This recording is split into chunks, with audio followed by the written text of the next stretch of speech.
नागपुर महानगर पालिका चुनाव 2026 को लेकर पुलिस प्रशासन अलर्ट मोड पर है। नागपुर पुलिस आयुक्तालय की ओर से पुलिस आयुक्त डॉक्टर रविंद्र सिंगल के मार्गदर्शन में शहर की सुरक्षा व्यवस्था को मजबूत करने के उद्देश्य से रूट मार्च निकाला गया।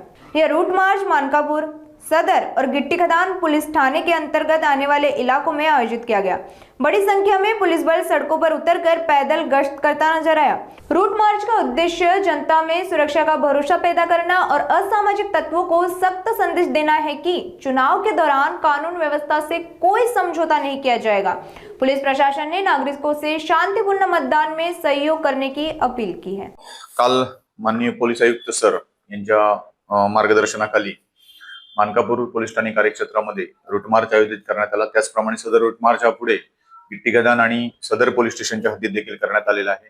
या रूट मार्च मध्ये 4 पोलीस निरीक्षक, 12 पोलीस उपनिरीक्षक दर्जाचे अधिकारी, त्याचप्रमाणे आरसीपी पथक आणि इतर 70 अंमलदार असे सहभागी झालेले होते।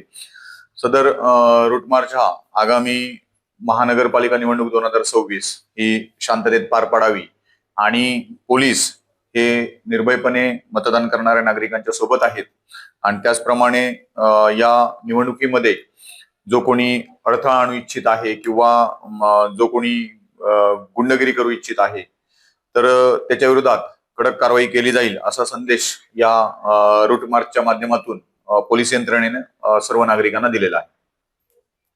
मानकापूर पोलीस स्टेशनच्या कार्यक्षेत्रामध्ये पोलीस यंत्रणेने बंदोबस्ताची पूर्ण तयारी केलेली आहे। काही आरोपींविरुद्ध जी प्रतिबंधक कारवाई देखील केलेली आहे। काही आरोपींविरुद्ध तडीपारचे प्रस्ताव देखील वरिष्ठ कार्यालयात सादर केलेले आहेत आणि माझं सर्व नागरिकांना आवाहन राहील की कुणाच्याही दबावाखाली बळी न पडता किंवा कुठल्याही प्रलोभनाला बळी न पडता आपण निर्भयपणे या मतदान प्रक्रियेमध्ये सहभागी व्हावं आणि लोकशाहीची जी ही मतदानाची प्रक्रिया आहे ही अतिशय महत्त्वाची प्रक्रिया आहे आणि या प्रक्रियेमध्ये सर्व नागरिकांनी आपलं योगदान देऊन जास्तीत जास्त प्रमाणामध्ये मतदान करावं आणि कुठल्याही गुंडगिरी किंवा धाकदपटशा आणि प्रलोभनाला आपण बळी पडू नये आणि असं जर कोण करत असेल तर त्याची तक्रार ही पोलीस यंत्रणेकडे आपण करू शकतो।